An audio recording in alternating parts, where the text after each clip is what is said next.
Di balik kabut asap mesiu di perbatasan Thailand dan Kamboja, ada kebenaran pahit yang harus kita ungkap.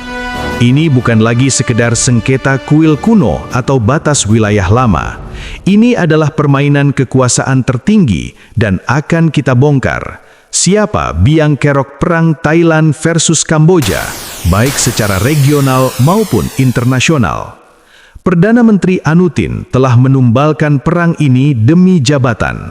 Kita menyaksikan bagaimana nyawa ribuan warga sipil, nasib tentara, dan stabilitas seluruh Asia Tenggara dipertaruhkan hanya untuk mengamankan kursi Perdana Menteri.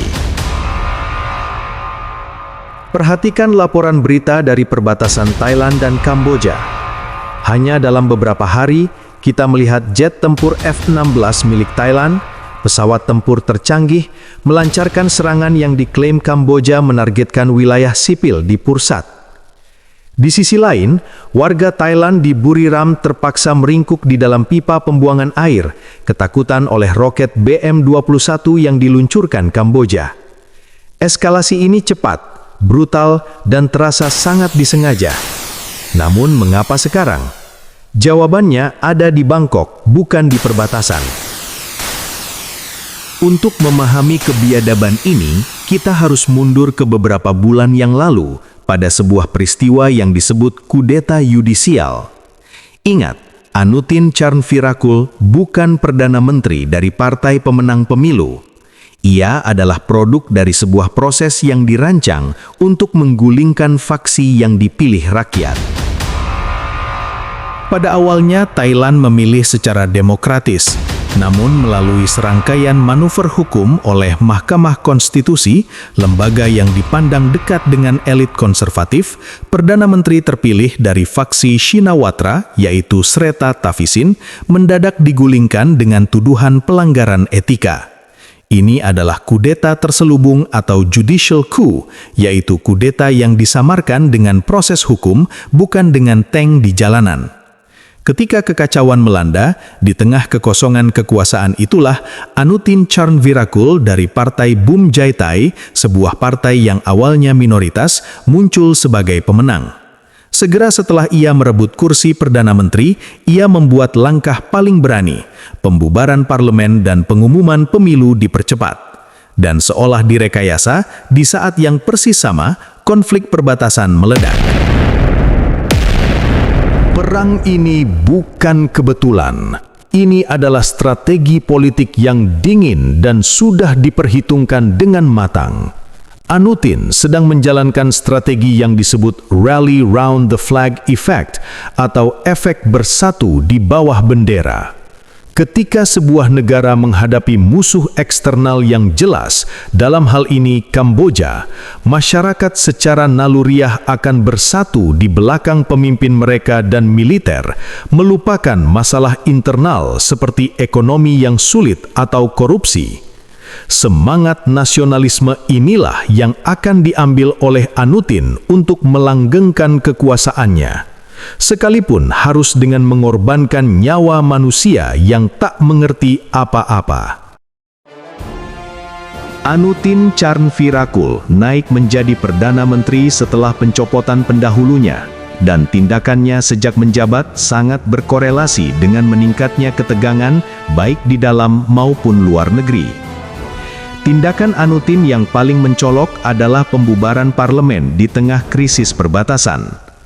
Tindakan ini dipandang sebagai manuver politik yang kejam dan oportunistik, namun cerdik. Langkah pembubaran parlemen diikuti juga dengan mengumumkan pemilu akan dipercepat. Dengan melakukan pemilihan umum saat konflik dengan Kamboja memanas, Anutin dan partainya, yaitu Partai Bum Jaitai, dapat menggalang dukungan nasionalis. Anutin secara efektif mengalihkan perhatian publik dari masalah internal seperti ekonomi yang stagnan, ketidakstabilan politik menuju musuh luar, yakni Kamboja. Ini mempersatukan faksi-faksi yang sering bertikai di Thailand di bawah bendera nasionalisme yang dipimpin Anutin.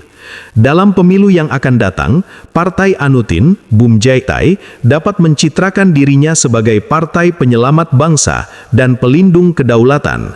Pemilih cenderung memilih kandidat yang mereka anggap kuat dan tegas dalam menghadapi ancaman nasional. Bayangkan ini, seminggu sebelum pemilu, Anutin muncul sebagai sosok yang tegas, sang pelindung kedaulatan, pahlawan yang memerintahkan F-16 terbang. Ini adalah cara paling efektif untuk mengkonversi ketakutan menjadi suara elektoral. Tujuan kedua, membungkam oposisi. Oposisi pro-demokrasi seperti Move Forward dipaksa untuk memilih mendukung perang berarti mendukung Anutin atau menentang perang berarti dicap pengkhianat dan tidak patriotik, menghancurkan peluang mereka dalam pemilu. Anutin berhasil menjebak semua lawan politiknya dalam permainan yang ia ciptakan sendiri. Di sisi lain, pembubaran parlemen adalah tindakan yang secara efektif membungkam kritik oposisi dan ancaman mosi tidak percaya yang mungkin dihadapinya di parlemen. Namun sebuah pertanyaan besar muncul. Seberapa berani Perdana Menteri Anutin dari partai kecil ini memicu perang yang berisiko menarik perhatian dunia jika ia tidak memiliki dukungan dari kekuatan yang lebih besar? Siapa lagi kalau bukan sang Paman Sam? Secara resmi, AS bersikap lembut, mengecam penggulingan Perdana Menteri sebelumnya dan menyerukan dialog. Ini adalah kedok politik semata. Di ruang gelap, di balik tirai aliansi militer yang sudah berjalan puluhan tahun, khususnya antara militer Thailand dan intelijen AS, ada dugaan sponsorship strategis. AS membutuhkan sekutunya, Thailand, untuk menciptakan titik gesekan yang kuat di Asia Tenggara, khususnya untuk menekan Kamboja yang merupakan sekutu utama Tiongkok. Strategi yang logis yang sering digunakan di masa lalu adalah bahwa CIA memberikan lampu hijau atau jaminan keamanan non-publik kepada Anutin dan petinggi militer. Dengan bantuan logistik intelijennya, intinya, lakukan apa yang perlu Anda lakukan untuk mengamankan kekuasaan dan menekan sekutu Tiongkok. Kami akan melindungi Anda dari konsekuensi internasional terburuk.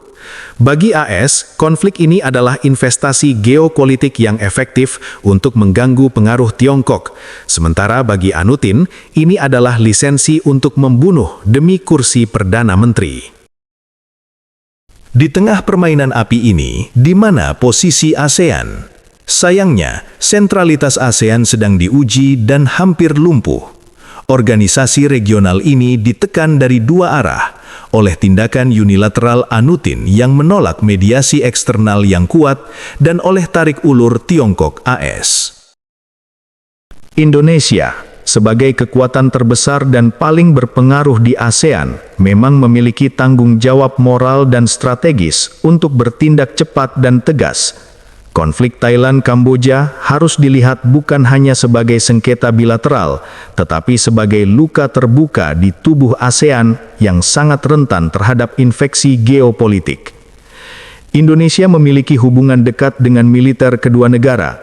Pendekatan dari Menhan Indonesia atau mantan petinggi TNI lainnya seringkali lebih efektif daripada jalur formal Kementerian Luar Negeri. Sekalipun begitu, Indonesia dan ASEAN harus berhati-hati untuk tidak terjebak mencampuri urusan rumah tangga orang lain. Konflik Thailand-Kamboja adalah api kecil yang jika tidak segera dipadamkan oleh Indonesia dan ASEAN, akan menjadi bahan bakar bagi api besar perang proksi Tiongkok AS. Kepemimpinan Anutin yang oportunistik telah menciptakan celah ini. Keputusan Indonesia untuk bertindak tegas atau diam akan menentukan apakah Asia Tenggara tetap berdaulat atau menjadi medan perang orang lain. Indonesia tidak hanya wajib, tetapi harus segera bertindak untuk melindungi masa depan kawasan. Inilah kenyataan pahit yang harus dihadapi.